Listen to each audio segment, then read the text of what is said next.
We talking about sports, get ball. What it do, baby? Yeah. What up, you number one podcast listeners? We are back. You've tuned in to the number one podcast in your headphones, Prem Brulee. I am your host, Premal Bhatt. I am joined by my big brother, Vish, on today's episode. What up, Vish? Yo, what up, what up? Glad to be back for another episode, number one podcast in your headphones. What up? Amen. All right, we have a lot to cover, you number one podcast listeners. So without further ado, let's get started on our sponsor for this episode. This episode of the Prem Brulee podcast is sponsored by Sleep Adult, a content creator, photographer, and artist based in Asbury Park, New Jersey. From cinematic stills, unique and classic wedding and elopement photos, even product or commercial photography like you see for the Prem Brulee brand. Sleep Adult is a full-service studio, and stay tuned for their film Please Laugh, coming soon. Visit their Instagram at Sleep Adult, that's SLEEPATTLE, and give Please Laugh Film a follow while you're at it too. The number one artist in the game for the number one podcast in your headphones. Don't ever get it twisted. You already know what's up. All right, Vish, you ready for this? It's been a minute. It has. All right, you number one podcast listeners. You know how we like to get started. Yeah, fam or nah. And Vish, you remember we're going to do yeah, fam or nah, and a quick word association or phrase association with what I hit you with. First up, this kind of hit social media and took off a little. Yeah, fam or nah, NBA and NFL champions can call themselves world champs. So, most of you number one podcast listeners know by now, American sprinter Noah Lyles won both the 100-meter and 200-meter event at the World Athletics Championships in Hungary. He's the first to do that since Usain Bolt did it, winning both, that is. He used his post-event press conference to, I don't know, go on a little mini rant, which we can respect a rant here. You already know, you number one podcast listeners, this is a safe space for that. I stay petty, so I don't have to get petty. But he said the following. You know, the thing that hurts me the most is that I have to watch the NBA Finals, and they have world champion on their head. World champion of what? The United States? Don't get me wrong. I love the U.S. at times, but that ain't the world. What preceded was an onslaught of NBA stars and some celebrities kind of cooking Lyles. Popular topic of this show, King Snake, nickname to be determined, Kevin Durant wrote, "Somebody help this brother." His teammate, Devin Booker, just added a facepalm emoji in the comments. This is all in the comments and social media. Nuggets forward Aaron Gordon also stated that he wanted to challenge Lyles to 200-meter race. He said, whatever, I'm smoking buddy in the 200-meter. So, congratulations. Which is just wild. Miami Heat center Bam Adebayo also added, quote, LOL, is somebody going to tell him? And Damian Lillard just added a strict, quote, TF, the fuck. De'Aaron Fox from the Sacramento Kings said, why bro care so much? And Golden State Warriors forward, the Woat, Draymond Green, also weighed in by writing, quote, when being smart goes wrong, end quote. And here's what rapper superstar Drake said. He wrote, he thought the speech was going to be so hard in the mirror the night before. Now the whole league doesn't rate you. Worth noting, just to get the full scope of this on the other side, because obviously we're pouring on to Lyles here. Back in 2010, now Hall of Famer Greg Popovich said the following. Quote, it doesn't make sense for an NBA team to call themselves world champions. I don't remember anybody playing anybody outside our borders to get that tag. End quote. My question posed to you, Vish, big bro. Yeah, fam or nah, NBA Finals champs and Super Bowl champs can call themselves world champs when they win it all. I'm going to say nah, fam. And for the reason of some of the players that are actually commenting on Noah Lyles, it's not for the reason that you think it is. Yeah. People can call themselves whatever they want, but Amen. We already know Kevin Durant has 0 rings. His teammate Devin Booker has 0 rings. Aaron Gordon just got his ring on the coattails of the Nuggets team. He did a good job. I don't even know if Adebayo has a ring. Nope. I don't think he does. No ring. And Yeah. Fox definitely doesn't, and Green does. So, of all those players, there's not too many that can actually really call themselves even NBA champs, right? So, I think it's a win for Noah Lyles in this case. Overall, though, I'd say NAFAM. I mean, he just needs to shut his mouth. Yes, he's a great sprinter, but at the end of the day, you need to respect that. Why are you even commenting on this in the first place is beyond me, especially after you were the first to do anything since Usain Bolt. So I'm surprisingly, this is right on cue for you being on this. I'm going to zag a little from your answer. I took the thunder from you. Let's go. Yeah. So I'm going to say, yeah, fam, you can. And the reason is that these two leagues in particular, well, let's start with the NBA. The NBA is a collection of the best players in the world. No doubt about it. A good amount of superstars now represent the world. You have some of the biggest names like Giannis Antetokounmpo, Luka Doncic, Nikola Jokic, none of which are United States born. So those guys came to the United States to play in the premier basketball league in the world. So it is a collection of the world's best. Nobody's questioning whether the NBA is the best basketball league in the world. It's just well documented. That's why I think you can call yourself world champs, because when in doubt, like, yeah, go play the best team from any other league. I know we can't officially crown them until that were to happen, but I would love to see that officially be put to bed. Like, if you really want to take an end to this, like, let the Nuggets from last year play whatever other great team you have from premier leagues across the world. I'm fairly certain Jokic and the Nuggets would shit on whatever team that they played. And same goes for football even more. Football is pretty, I mean, across the world, they call it American football. So there isn't going to be a country that's better. Yeah, I was just going to say, that's a good point. There's going to be a country that's better at football than the product that comes out of the NFL. So that's why I think you can have that title, because it's kind of default in that. Sure. I get the point. It's like an arrogance to it, but some of those like quote unquote Olympic sports, I get why you can't call yourself world champ. It's more of an individual sport, so it's not apples to apples here. So I think that's my issue with this. I'm a yeah fam. NBA and NFL can call themselves world champs because let's see other teams try to challenge the Chiefs and the Nuggets. It's not going to end well. It definitely wouldn't. Next up, let's move over to the NFL. This is going to be a football heavy because, as you number one podcast listeners know, football season is upon us. You can feel it in the air wherever you live. Just that little bit of crispness. Some places are still hot, but it's coming. Don't you worry. So the big news right now, after roster cuts and all that, is the Jonathan Taylor saga in Indianapolis. So, yeah, fam or nah, Jonathan Taylor will play for the Colts this season. Quick background, Jonathan Taylor requested a trade from the Colts. The deal was not worked out by their deadline of Wednesday, August 30th. The reason that was the deadline is currently Jonathan Taylor is on the PUP list, physically unable to perform, I believe is what it stands for. But what that means is since he's still on that list, he is ineligible to play in the first 4 games. So he can still get traded, but any team that picks him up would still have to sit out the first 4 games. So the reason they were doing that is basically that designation, they either had to put him on the list or not to start the season, and that deadline was Wednesday, August 30th, and they didn't get a deal done. This all stemmed from Taylor wanting a new contract. The Colts owner, Jim Irsay, had now an infamous quote upon that initial request saying, quote, "If I die tonight and Jonathan Taylor's out of the league, no one's going to miss us. The league goes on. We know that. The National Football League rolls on. It doesn't matter who comes and who goes, and it's a privilege to be a part of it," end quote. I have no fucking clue what he's getting at. You tell me. That was an odd one for sure. It's odd, yeah.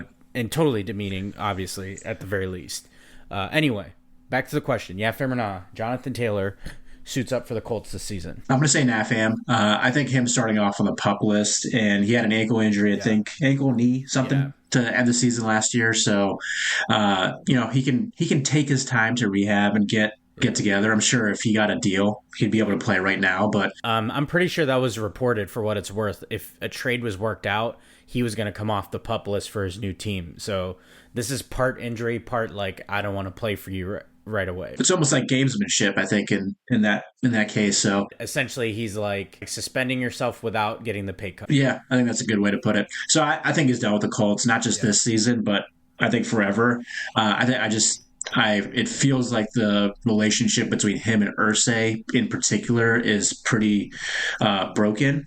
And also being a Texans fan, I've seen that happen, right? So there's been a lot of individuals, whether it's Hopkins or even Watson, and you can speak about what you want for Watson, but at the time he had a relationship with an owner that was fractured before all that shit happened with him. But at the end of the day, a lot of players, once they kind of make up their mind, or Irsay must have promised something and went back on it. And I think to that, players are just going to say, I'm done with this. I'm not going to go around it. And I think even whether it's today or late yesterday, the Colts GM even was like, we're going to try to repair this, and almost hinted that Irsay's the issue here, nothing else. So I think Taylor's done, unfortunately, unless Irsay is gone, but I don't see that happening at all. What do you think? I'm going to say, fam, he does play after he sits out the first 4 games.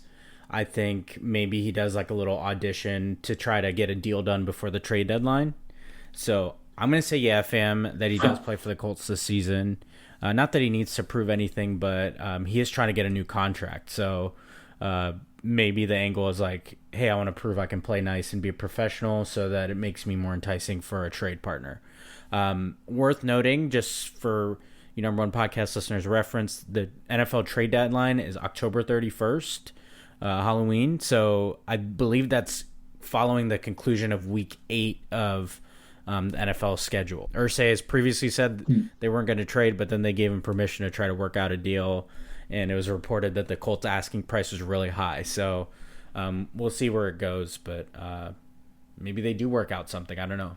If they work out a contract, maybe that mends all fences. Who knows? That's true. All right, last fam or not I have for you. The other big NFL news story.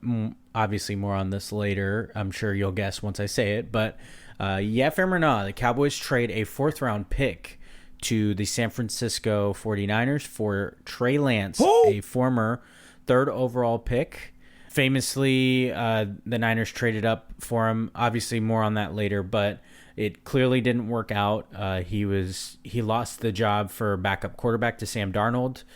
So a lot of people thought that the writing was on the wall that they were going to have to move him because it hasn't worked out in his few years. Fam or nah, let me just set this up. Fam, you like the move. Why not get talent for cheap? Nah, what's the point if you already have Dak and Cooper? So this is a fam or nah from the Cowboys' point of view. Fam or nah, what do you think? I think as the statement reads and what you kind of laid out for the move, and why not get quote-unquote talent, and we can debate talent in this case, but it is a 3rd overall pick for a reason. He would have been a first-rounder, I think, regardless. So trading a mid-round pick for someone that went top 5 a couple of years ago, it's worth the roll of the dice. You have Dak, but I get that you have other things that might creep up instead of just having a pretty high costing backup quarterback, but at the end of the day, it's not that much for a day 3 pick to give up for a quarterback. So I'm sure you number one podcast listeners can guess. I'm a nah to this. I can't stress enough how much of a nah I am to this, and not to tip my hand too much, but more on this later. I want to save it for the section that you guys all want me to talk about this in. So I did want to set this up from like a logical standpoint and cover the news because that's what fam or not is for. But I'm a nah to this, and a lot of it has to do with my statement. You have Dak Prescott, who's your $40 million a year quarterback, and Cooper Rush, who you paid to be your backup and has proven to be a pretty damn good backup, evidence of last year. So I'll leave it at that for now. But that wraps up fam or nah. We will move on to the main event, what you've all been waiting for. Let's hit that You Played Yourself intro. I'm petty as hell. And I'm super petty. Here we Patty LePew. All right, you number one podcast listeners, it is time for You Played Yourself. First up, on You Played Yourself, had to do this one. Aaron Judge just signed with... All rise. All rise. Yeah, he's proven to be very effective this year. I know the Yankees are having just a fantastic Look, I stay season. petty, so I don't have to get petty. Just hate to hear it. So Aaron Judge recreated the Michael Jordan famous 6 rings ad to announce his signing with Jordan Brand. Fam, of all ads, the guy without rings choosing that one of MJ's ads. It's literally, if you number one podcast listeners haven't seen it, check social media, but it's the one I'm sure you can picture. MJ's sitting, it's a black and white photo, and his hand is full of his 6 rings, where he's almost holding his head in his hand, in one hand, with all of his rings showing. Aaron Judge chose that one to recreate as a way to sign for Jordan Brand. So, congratulations, you played yourself. So even if someone else was responsible for the creativity of that, how on earth, as Aaron Judge, would you say yes to that, knowing how bad you're going to get roasted? Like, truly, maybe you don't give a shit, and clearly he doesn't for still posing for that stupid-ass ad. But of all ads that Michael Jordan... You could have done the one where, that 6-foot poster where MJ's, got both hands out. Like, you could have done that's a good one, yeah, for sure. of them. You could have recreated the jump man, gotten out a trampoline or something. You could have brought in Spike Lee. Like, there are so many options that don't showcase the rings that the New York Yankees don't have. And by the way, they don't have any since 2009. And to put that in perspective, I was graduating high school and just starting college, undergrad. Holy shit. And I'm old and I got back problems now. So just to put that in perspective, and that's a nice tease for later for my You Played Yourself, because Hose Mad, fuck off New York. So there we are. You got anything to add to this one? Yeah, I'm with you. I mean, this is just so silly. I would even say if you wanted to do something with MJ, fine. Yeah. But for the Jordan Brand team to be like, hey, this is it. And then Aaron Judge probably has a PR team himself. Yeah. Be like, yeah, this is it for sure. At least has an agent. Oh, yeah, for sure. If you put this in perspective, the Yankees haven't had a captain since Derek Jeter, who was also a Jordan Brand athlete. Like, that is... I feel like that's just way too obvious. Like, do something with Derek Jeter, passing the torch or some shit of whatever it is to the next... Oh, yeah, it's right there. That's a great point. The next Yankee captain, which is Aaron Judge. And say what you will about him, it's a big honor to have a captain and be a captain of the New York Yankees. It's not something that's just like, hey, they're going to have one year by year. It's almost like the NHL version of getting that C on your chest. So they completely missed the chance. And now it almost looks like it was his, speaking of high school, his senior year photo. Yeah. And someone just put the Jordan ring on it. And you're like, okay, well, I guess this is it. I love on social media, I saw someone Photoshop a ring pop on there and just some vending machine rings. I did see that. Very, very appropriate. All right. This is a nice segue from our last topic of Yeah, Fam or Nah. We got to do a You Played Yourself to the San Francisco 49ers. The Niners drafted Trey Lance 3rd overall in just 2021, and 2 years later, they're cutting ties with him. Just to recap that trade, where they traded up to get Lance, the 49ers traded away first-round picks in 2021, 2022, and 2023, and a third-round pick in 2022. So 4 picks total. Gosh. 3 1s and a 3 to get Trey Lance, who they just traded away for a 4th-round pick. And worth noting, the main name that they passed on in that 3rd overall pick was Justin Fields. The Niners have gotten bailed out by Mr. Irrelevant Brock Purdy, who's their starter now. A truly, truly lucky pick. I mean, it's in the title. Last pick of the draft of that year, they got Brock Purdy, and it's worked out for them. So they passed on Justin Fields, someone widely thought of as, I maintain, the second best quarterback in that draft. As you recall, number one podcast listeners, that was the year that Trevor Lawrence went 1, Zach Wilson went 2, which, by the way, you played yourself to the New York Jets on that one. Speaking of bailouts, getting Aaron Rodgers. I was just about to say. Zach Wilson 2, Trey Lance number 3, and then what was it, 11 or 11? I think Justin Fields, the Bears traded up for him, and 15 was Mac Jones to the New England Patriots. So 5 quarterbacks, and those guys were linked. At the time when the Niners traded up, people didn't really know who they were trading up for. But I would say there were a fair amount of people that thought Justin Fields should have gone 3. I will give credit where credit's due. A lot of people thought he was the second best quarterback, and rightfully so. As you recall on Prem Brulee, we talked about like people just think they're so damn smart and they overthink this. And what have you wound up with? Trey Lance, who's currently a third-string quarterback and got traded for a 4th-round pick. Zach Wilson, who's a backup quarterback, and the Jets paid an exorbitant amount to get Aaron Rodgers on their team. And Mac Jones, who's had a decent year his first year, and he had a down year last year. So it's almost like it's fucking obvious when you see someone jump off the page in the film that you should take Justin Fields, but neither here nor there. You played yourself goes to the Niners because they are just skating by from criticism because of Brock Purdy. And while we're at it, the Jets are skating by. They took Zach Wilson. It was right there in front of you. Justin Fields, despite getting drafted to the worst possible team he could get drafted for out of the 32 teams probably, has balled out despite everything. And you almost messed with this man's career by drafting a guy in Trey Lance who barely played in college and has barely played since. So you played yourself to the Niners. That is a huge amount of capital that they're just skating by because they do have a good roster outside of that. Ordinarily, we'd be roasting a team relentlessly for this. So you played yourself. Yeah, I mean, you said it perfectly. I just don't understand how the 49ers are skating by.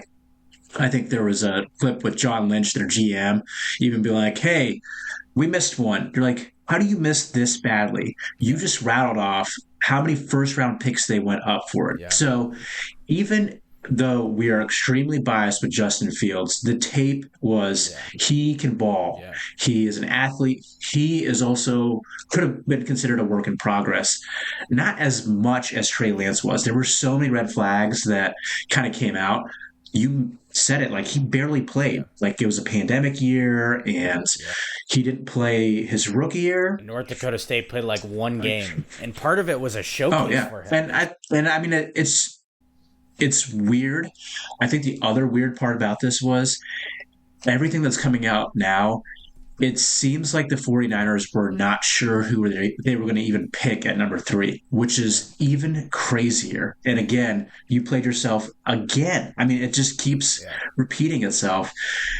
Then you start to add in what they just gave up for Christian McCaffrey. You just said they're a talented team. Yeah. They're a win-now-ready team. I think the 49ers are going to miss the playoffs, and they have a chance to finish 3rd in the NFC West. I can't have them finishing 4th against the Cardinals. Right. It's just, I mean, Bosa is in this contract dispute right now on their defense. They lost D'Amico Ryans, who was their defensive guru on that side. And now you're relying and putting all your eggs in Brock Purdy, who, by the way, got hurt in the playoff games. So he should be ready, but Brock Purdy, and if Brock Purdy doesn't pan out, you got Sam Darnold, another quote-unquote, you played yourself to the Jets again for missing that pick. So I don't know. It just is. It's a weird thing. So that's where we're not going to ever really talk that much about the 49ers. But yeah, I think they're not going to be that good this year.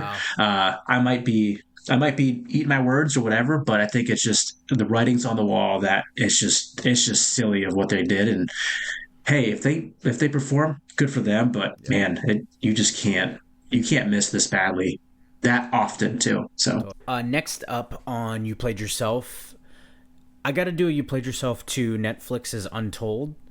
So a lot of you probably know this series recently for the doc on Johnny Football and the Swamp Kings documentary. So previously they're known for their Malice at the Palace doc. That was season 1 of their documentary. However, this season in particular had a lot of hype with the two pieces, the aforementioned pieces, Johnny Football and Swamp Kings.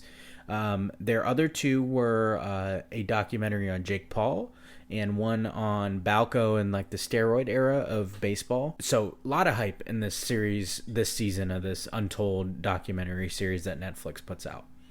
However, these two specifically, Johnny Football and Swamp Kings, turned into fluff PR pieces. They masked going deeper into these stories by a wide margin. So a lot of people watched the Manziel one. Manziel had some serious moments and concerns related to his mental health and substance abuse. It just wasn't delved into further. And then the documentary just ends with him just like drinking and like partying at his house with his buddies in Scottsdale. Like he doesn't really do anything for work. He just like golfs and drinks with his friends, like kind of living like college student with some money, because that's kind of what he is. Now Swamp Kings, it's been widely publicized of the critiques of this documentary. It's like a 4-part documentary about the Florida Gators teams, coached by Urban Meyer, and their rise and subsequent fall. Definitely an infamous team, very talented team. So it covers a wide range of topics. The Gators team that featured Tim Tebow, Aaron Hernandez, a really good defense, Percy Harvin, all this talent in their heyday in the late 2000s. However, the Swamp Kings documentary left out major storylines, namely like Cam Newton and his stealing of laptops and then subsequent transfer, Carlos Dunlap's DUI before the 2009 SEC championship. No mention of Aaron Hernandez. We all know that story. The Pouncey twins, Urban's initial heart problems that led to him retiring from Florida. The 2009 Sugar Bowl week, there's no mention of Zach Smith, obviously the famous wide receivers coach who ended up at Ohio State with him. Nothing about Riley Cooper, nothing about Urban's family, no life after Tebow stuff, none of it. So You Played Yourself goes to this documentary series. It started off like very promising, but you can tell in these particular two examples that the Florida folks probably had final say in leaving out the serious topics, and Johnny Football probably had final say in not going deeper into some of these very worthy topics. Namely, there's a famous quarterback, Ryan Leaf, who has a history of substance abuse and arrests. He's sober now, but he was very critical of the Johnny Manziel doc, and essentially like kind of glorifying mental health and like substance use. It kind of did magnify it in the wrong way. It didn't really come to any sort of resolution or stay on any serious matter. So while I can't personally speak to that, Ryan Leaf is someone who's really reformed his life, so he probably can speak to that. Namely, he's been in prison before, been arrested, had real issues, flamed out of the NFL. That was the least of his problems in his life, but he's turned things around. So if he's saying, I tend to believe like, hey, that's not something to mess with. So clearly these fluff pieces, they had a lot of hype, but we're missing a lot. So You Played Yourself to Untold for specifically the Johnny Manziel and Swamp Kings doc. Yeah, I think they really missed the mark. And, some of the things that I didn't even watch Swamp Kings based on the reviews. I think you even said like, it's not worth it. Yeah. Just this, I think the title itself, Swamp Kings, almost suggests that it's something else, that this was bigger than football, which certainly it was. And when Urban came in after the Spurrier kind of tenure, it was there, and they were really good really quickly. I mean, the other thing that I think you had left off was Percy Harvin was not even mentioned at all. Yeah. And he was like that primary gadget player. They actually made Urban very successful as a head coach to build around that player. And yes, you have Tebow in there. And I think even some of the pictures that I've seen is like Tebow's just, sitting there and has a hand on his Bible and stuff, and it's a pan out shot. And you're like, well, why? What is this, right? You might as well just have Tim Tebow trying to do the Michael Jordan picture again and with his rings. So yeah, I think they missed the mark. And I actually like the Johnny Manziel one. I mean, it just was, but I didn't really put it in perspective of how it ended, because it almost like really faded to black, right? So it just was like, oh, what the Yeah, hell. it's like, oh, let's talk about these very serious topics, and like, oh, by the way, it's all good. I'm just chilling in Scottsdale drinking with my buddies. I mean, the background of his story is crazy. He had a friend that kind of, namely, spoiler alert, it's still worth the watch, but they made up the whole thing about his family being rich as a cover for him getting money for autographs. And I remember that era and thinking how fast that rumor spread, like, oh, he comes from oil money, that's why he's so rich. And that was all orchestrated by his friend that was kind of like his business manager, which is crazy. Anyway, before I get to the main event that I teased earlier, do you have you played yourself for me? Houston stuff? All right. Yeah. So recently, the NFL finally lifted that alternate helmet rule that they've had forever, right? I think you're the one that kind of reminded us about it. Like, you can't really change your helmet color. Yeah, because you can change the decals, but the color itself. Yeah, the old rule used to be you got one approved helmet. So anything the equipment people had to do had to be that game helmet. They've loosened that now. So it opens up all the jerseys. Yep, you start to see all these like retro jerseys come back. The Buccaneers are bringing back the creamsicles. Yeah. And all of a sudden, the Tennessee Titans, who were a team, for those that are non-sports listeners for this podcast, they moved from Houston to Tennessee. One year they were called the Oilers, and then they moved to be called the Titans. But they retained all the colorways and everything that was the Houston Oilers. So when the retro comes out, they unveil this quote-unquote throwback to the Houston Oilers. And I will preface it by saying the Houston Oilers. Yeah. The Tennessee Titans they changed their franchise name. I think it's different if you keep Tennessee Oilers. It might not make sense like the LA Lakers, but at least you can preserve that history. You can say what you will about it. Everyone, and the jerseys look amazing, but the premise behind it is why the Tennessee Titans are on You Played Yourself. It is certainly a now Tennessee versus Houston type of thing. Really, the Titans versus Houston. I have nothing against Tennessee. So we'll say the Titans versus Houston and the entire almost state of Texas as well. The Oilers were a phenomenal team, rich with history.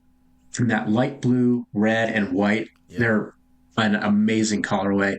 The other part of this that actually sucks is the Titans are going to be wearing these uniforms against the Houston Texans. Wow. So it's just adding fuel to the fire.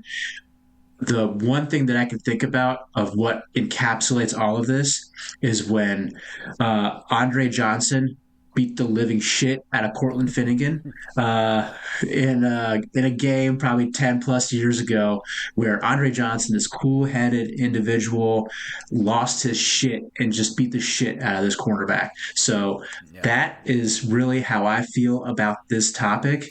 I can go on, and I'm sure our cousins can go on and on.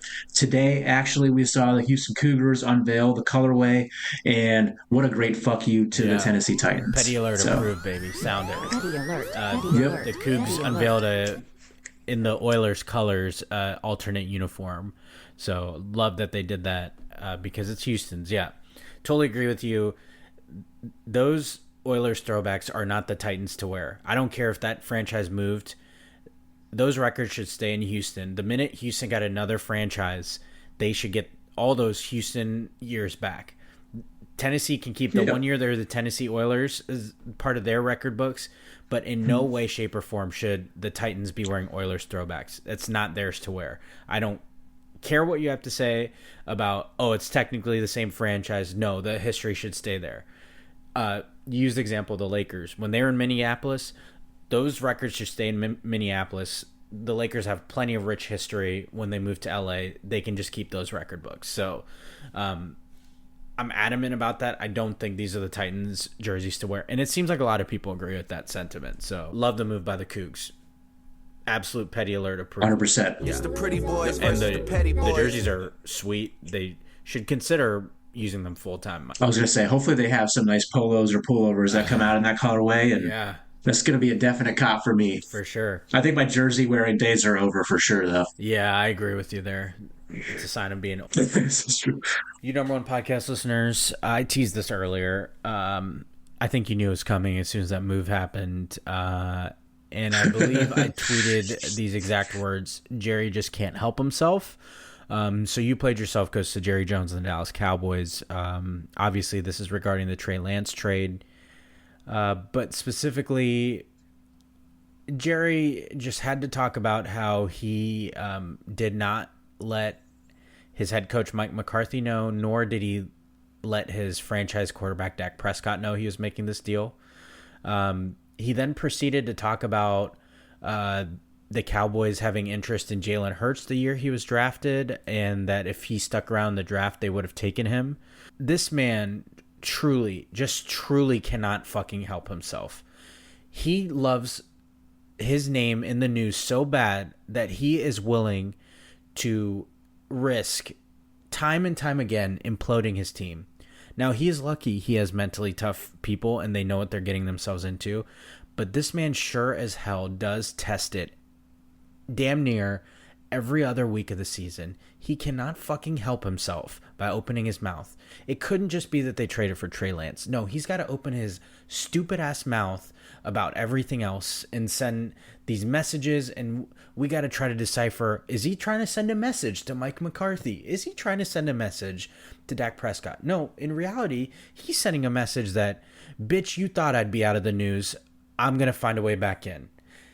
Truly, his ego does not rest that he just can't stand the fact that they not talk about his team 24/7, even if it makes no goddamn sense. Think about this. What possible explanation is there for this move and making it without notifying your coach and franchise $40 million a year quarterback other than liking to be the center of attention? Jerry Jones is TNT because all he knows is drama. That is all this fucking guy knows. He might as well, his last name might as well be Turner because that's all the fuck he cares about. You want to tell me it's good to accumulate talent no matter what? Sure, because, you definitely saw the Kansas City Chiefs have interest in Trey Lance, right? Like, they tried to trade for Trey Lance because who couldn't use a great backup? They have Mahomes, but you never know, right? Yeah, you definitely saw them make that move. Or you saw the defending NFC champion, the Philadelphia Eagles, make that move, right? No, you didn't? Oh, what could possibly be the reason? Is it because you don't need to fucking make the move? How about that? How about fucking that? Let's look at the teams that succeed every year. Do you see them make this fucking move left and right? No, you fucking don't. Did you see the Tampa Bay Buccaneers, even while they had old-ass Tom Brady, make any move like this? They had Kyle Trask as his fucking backup. You want to tell me he's 40-plus years old, they didn't care about a backup, and you want to have the audacity to tell me it fucking matters to have a good, talented quarterback behind Dak Prescott? Give me a fucking break. Give me a fucking break here. It's asinine to think that's the reason why they did this. No.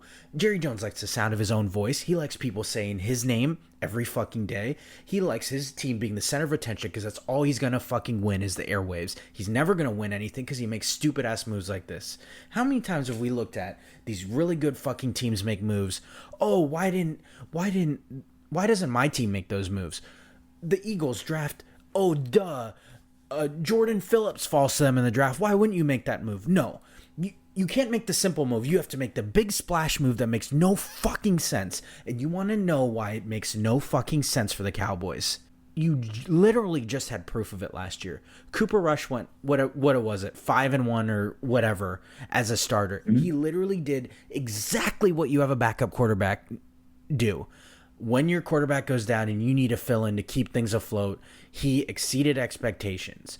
There's not an ounce or anybody that can tell you he did anything but that. They signed him to a 2-year deal. They have him as a backup.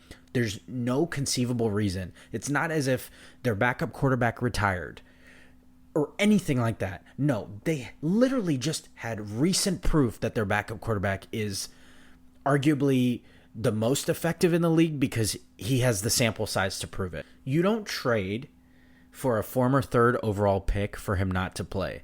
That's what makes this move frustrating. You don't trade for Trey Lance if you don't think he has a chance of playing. Otherwise, what was the point of doing this move? Because Trey Lance's value is not going to go up by if he stays off the field. He's not going to be worth more than a 4th round pick if the Cowboys just sit on him. So what does that tell you? Jerry Jones either wants him to play or he's threatening some sort that this guy's waiting. What the fuck kind of purpose is that?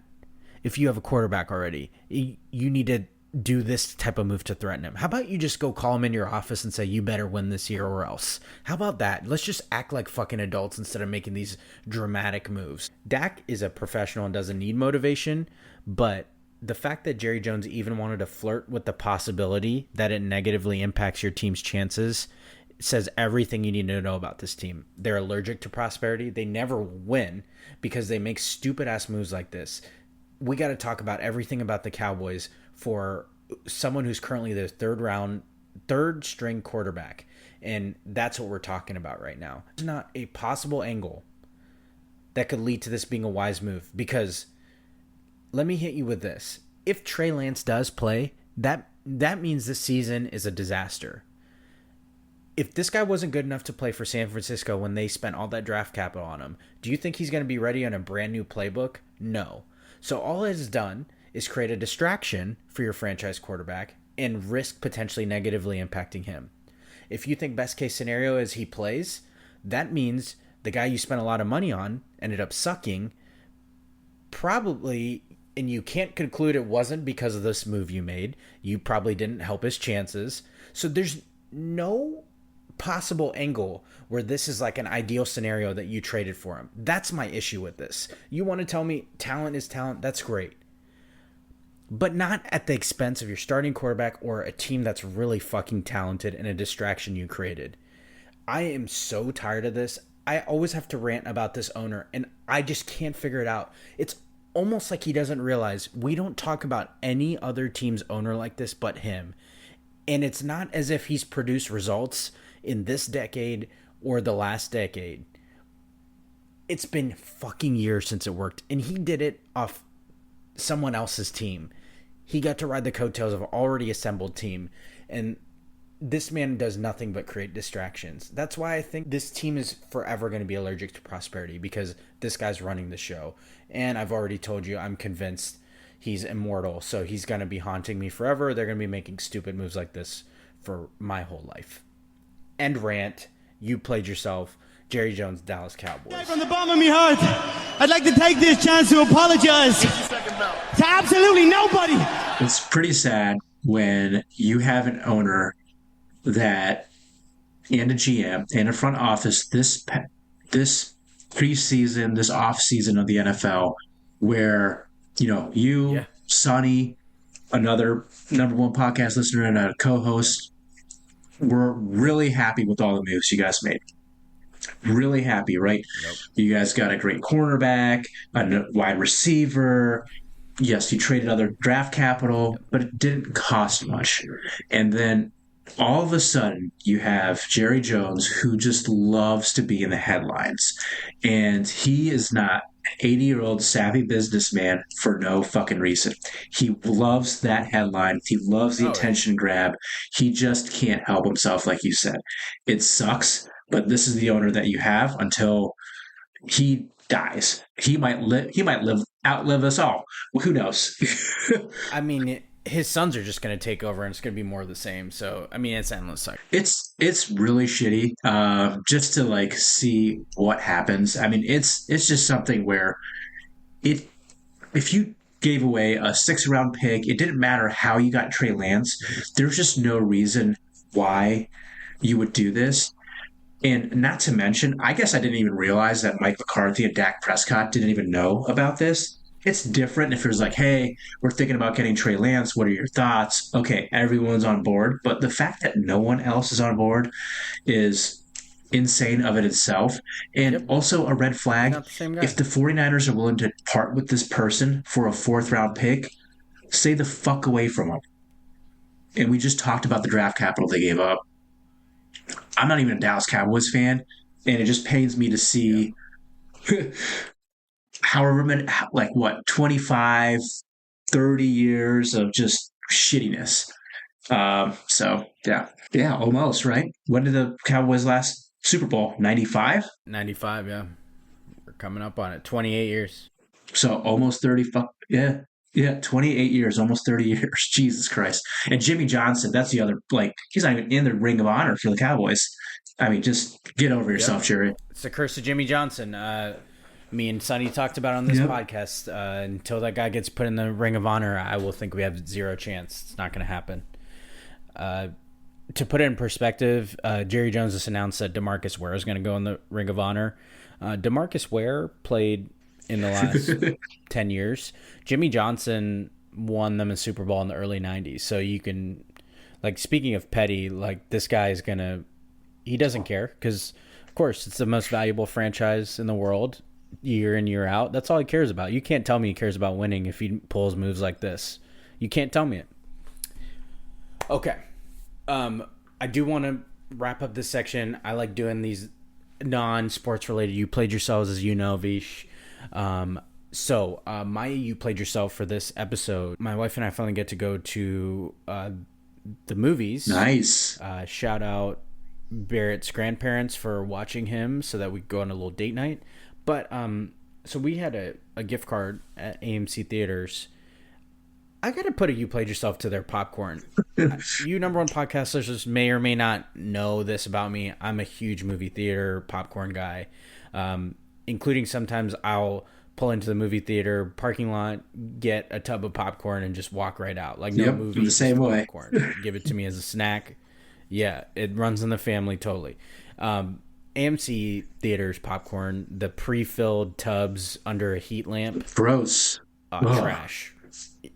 I'm not above it. Like, I'm still going to get the popcorn, but it is like, if there were 5 possible theater brands, like major brands, it's below 5. Like, I wouldn't even put in the 5 because it's disrespectful to the number 5, I think, to even put it in there. You Played Yourself, AMC Theaters. Let's improve the popcorn. I think you guys have the staff to fill it real time.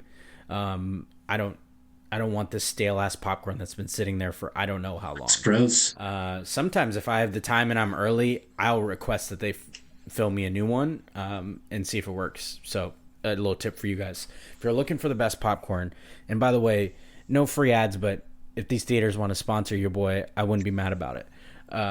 Cinemark, great popcorn. Cinemark, if you have a Cinemark near you and they do any place that does like fill the popcorn halfway, toss in butter, and then fill the rest and toss again. Big fan of your work. I was, autograph worthy.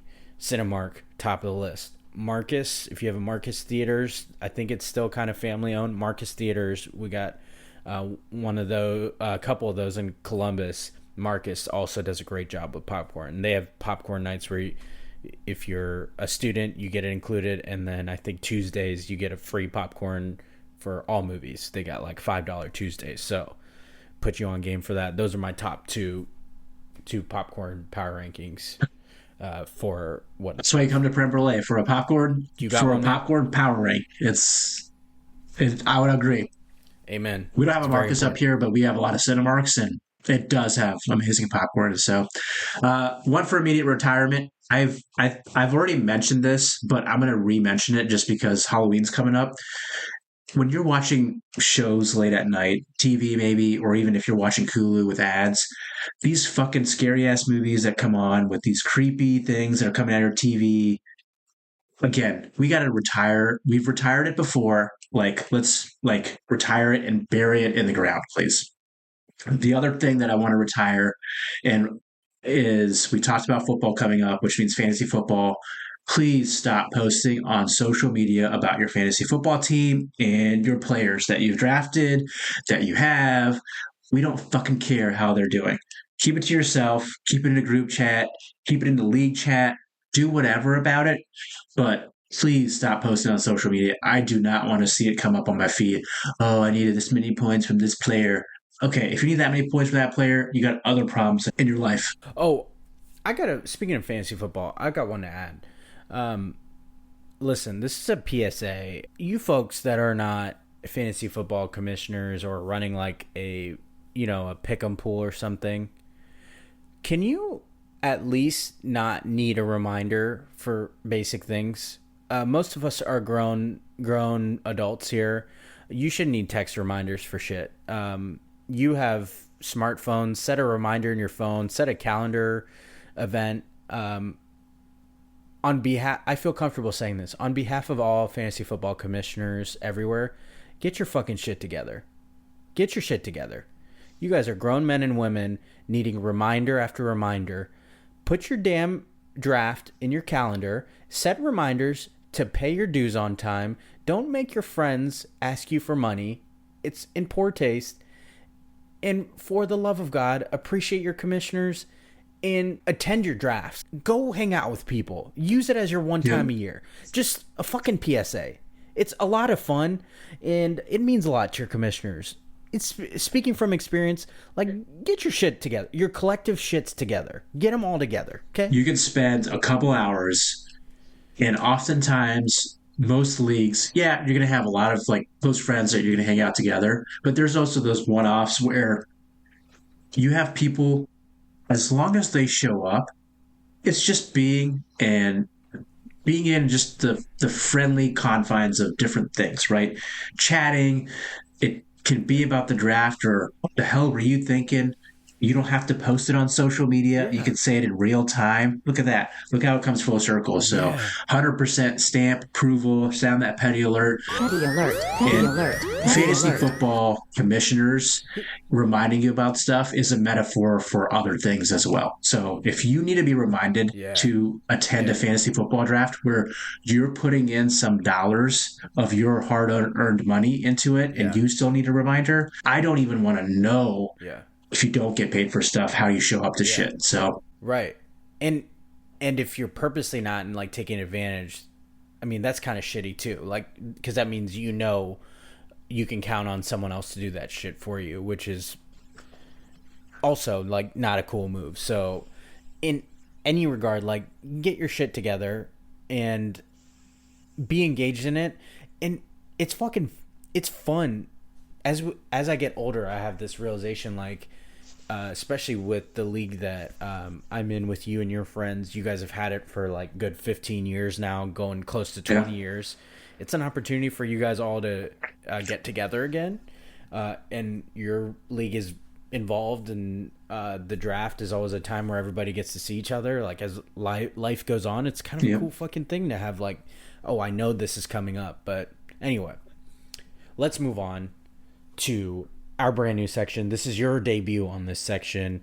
It's gotten positive feedback from you. I asked you about it and you've dug it. So our brand new section, Am I Hatin'? We say statements that are most likely and clearly hating, but it's a safe space, so we drop them anyway. How about you go first, Vish? All right. So in our cousin group chat, we have one, and it's pretty active. I would say one of the most active chats that I'm in, other than my wife. So one of the things that is now becoming a pet peeve of mine, and I don't know if it's like a get off my lawn, I'm getting old, that type of mentality, but let's put to bed the why the hell would player X think they're the best? They are so wrong, and here's why. I think one of the things that came out as of late and in our group chat was when Giannis's brother, Thanasis, he said, "Oh, I can get so much more playing time in New York, but I wouldn't want to do that to my brother."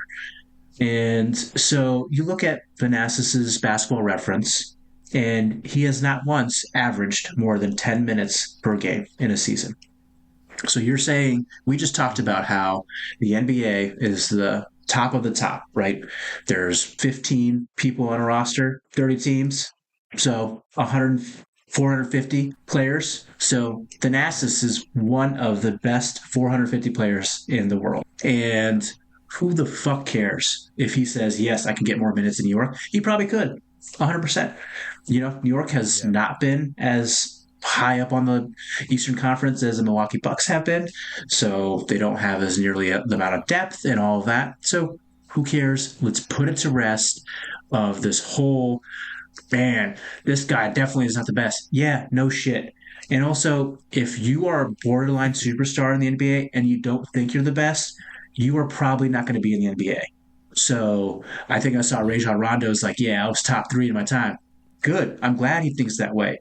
We need NBA players to be that way. They have to be self-centered. They have to be this whole I'm better than you type of mentality. Otherwise, they're not going to make it. The whole AAU circuit that we've seen, it wasn't even as relevant when we were growing up, and it really started to come into it, right? As well, while we were in high school. Mm-hmm. Then you're playing high school, college, and if you're lucky, making the NBA. So these are all these like filters that are already in. Let's just stop it, and that's where I teed it up in our group chat, and here's the debut on this brand new amazing segment. So, and I might be hating, but let's roll with it. It's a safe place, like you said. You did tease this in the group chat. It was ultimate to be continued. You had an unintentional little segue. You brought up New York, and I brought it up earlier with Aaron Judge stuff. So my Am I Hating for this episode, and I should say all due respect to, I have close friends that live here and some family that lives here, but no disrespect, but here we go. Am I hating if I don't get the desire, interest, or awe of New York at all? It is an overrated city, trash-smelling, overly crowded, expensive. I also have a theory about New York drivers. They think they're the best drivers, but are really the worst, which is the dangerous combo that leads to all that traffic and all that rudeness. And speaking of, what the fuck is with this pride that they take in being assholes? Oh, it's just how we are. That's like someone saying, I'm not trying to be mean, but it doesn't give you a free pass to say something mean after. Like, this is so Midwest of me, but I truly do not understand the concept of like taking pride in everybody just being rude to each other. Like, oh, we say what we mean. Like, oh no, you're just an asshole. That's all you are. Like, if you want to put a bow around a piece of shit, it's still a piece of shit. You just unwrapped a piece of shit, right? So I don't know what to tell you. Am I hating? Probably, but I don't give a shit. Fuck it. I love it. I love the visual of a bow on a piece of shit is still a piece of shit. I don't know if that's an actual saying, but I think that needs to be adopted as a saying on creme brulee right now. And you just got a fancy piece of shit. Yeah, that's all you got. Now, let's move on to who you got and what you feeling. So, obviously, my last episode was my wife and I is on there, so we didn't cover sports on there. So, I did want to recap a little bit of what Roche and I talked about in our last sports-heavy one. We did a little contender-pretender game of teams that were, leading their divisions, but in close races. So we covered the Texas Rangers, the Cincinnati Reds, the Tampa Bay Rays, and we picked some toss-up divisions. I want to save that for as we get closer to October. I just need to put everybody on notice that it's almost time to start trying now. Sounded, baby. Hoes mad. Hoes mad. Hoes are mad. Hoes about to get mad. Almost love time it. to start Love trying. Okay. But this week, I wanted to cover some football since, like I said, it is upon us. It's coming. We talked about fantasy football a lot, so I wanted to get your take on a couple sleeper fantasy football selections. We can keep it broad so that we're not tipping off. We got drafts coming up, but this will probably drop after our draft, so we're probably safe here of who we like and who we don't like. So at least we'll be good there. But I want to get maybe some deep cuts. Obviously, the top players everybody likes or doesn't like, but give me a few sleeper fantasy. Yeah, this is an interesting way. So in one of my leagues, I'm in two, so I purposely have pared this down, but one of them is almost like a dynasty league, I would say. So there's a lot of strat. Yeah, it's a deeper league, but it's complicated. It's a very complicated league. But ultimately in that league, a lot of it is you try to go for these boom or bust players, right? So I think if you listen to fantasy football podcasts or you read fantasy football articles, I think they're all over the place right now. For the most part, you're relying on players like Jahmyr Gibbs, where the Lions spend a big amount of draft capital to have this individual. Yes, he is going to be sharing the backfield with David Montgomery, but for someone to spend a first-round pick on a player like this, they probably better use him. Yeah. So truly that boom or bust player. And they trade away DeAndre Swift. Because of it. Yeah. Too, and they had other needs, the Lions did, but, it kind of speaks to... Yeah, they had a lot of other needs. Speaks to how special of a player that is. We might be a homer pick, but Tank Dell in Houston, he was an underrated wide receiver for sure. Again, boom or bust, but an individual that had been turning heads from the get-go. There was a draft day story that C.J. Stroud wanted Tank Dell in Houston. When a quarterback of that type of caliber knows who this individual is, Cougs for sure, but all you heard is the only thing that works against him is his size, and he's one of the best route runners in this year's class and all of that. So those are two kind of mainstream but sleeper ones. I definitely have some more, but even if this is running after that, I'm not going to tip my hand to you, little bro. So we'll come back and we'll kind of compare notes after that. I think that would be a good thing. And I love fantasy football. I've learned Microsoft Excel through fantasy football, so it is something that I take pride in. And I do a good amount of digging and research as well. So I try to listen to things and maybe we'll do a version of like sit and stuff. Oh, I like that. Maybe field some questions too. That's probably a good idea since you do keep up on that a little bit. What about you? So I'm gonna give a couple of names here. One that I think is not being talked about a lot. Alexander Madison in Minnesota, I think, could really, really benefit from all the attention the receivers get. And now that Dalvin Cook is no longer in Minnesota, I think it's kind of a nice little sleeper pick, mid-round pick for people to consider with this move into pass-heavy offenses and this move towards a lot of receivers being drafted. So running backs are few and far between these days, so that's one of my picks. Receiver is pretty wide open. I do really, really like a fair amount of people, and anybody that tells you like I know what's going to happen is probably lying to you, but I'm going to pick a little bit of a dark horse that people are kind of forgetting about now, Mr. Quick Slant himself, Michael Thomas. I really like Michael Thomas in New Orleans. I know it's just Derek Carr out there, but Michael Thomas has been hurt for like feels like much longer, but I think it's like been 2 full seasons. So I think that receiving core is low-key pretty sweet. Go Bucks. For sure. Obviously, they got Olave and Michael Thomas. So those are probably my main picks. Okay, and then I wanted to do one NFL pick for opening week coming up. Obviously, the season opens on Thursday night. It is Chiefs and Lions on Thursday Night Football. But I thought this was a very intriguing matchup. The Monday Night Football of week 1 is the Buffalo Bills at New York Jets, an AFC East matchup, very hyped division that's going to be extremely tough. A lot of people think it's arguably the toughest division in the NFL. Buffalo is 2.5-point favorites on the road, so pretty minuscule there. Obviously, the name of the game is quarterback matchups, Josh Allen versus Aaron Rodgers on Monday Night Football to open the season. Who you got for this one? 2.5, and the Jets are at home, you said? Yes, it's at MetLife. Yeah, I'll take the Jets 2.5 to cover. I think the Bills still might win, but for a team I want to take the Bills just because they have the experience. Josh Allen already has something to prove, wants to showcase out on Aaron Rodgers, but it feels like the Jets might just have a few tricks up their sleeve just for this game. So I think it's truly a toss-up. I'm going to go with the Bills in the interest of being different. I'll go with the Bills. We'll pick a dark horse like James Cook has a big game out of the backfield, maybe catching a few passes. I like that. So especially against a really good Jets defense. Yeah, there you go.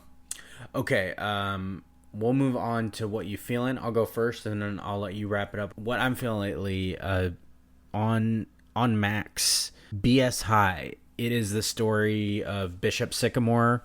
I use high school in air quotes. Bishop Sycamore. It was a quote school in Ohio. As you probably all recall, it was not too long ago where that whole saga played out, but this documentary is fascinating. I couldn't keep my eyes off the screen because it features the coach and organizer of this scheme, and he is this con man galore. Like, you won't believe what you see in this. It's super interesting. It goes real quick, but it's like an hour and a half documentary, but it's worth the watch. Highly recommend for sure. it.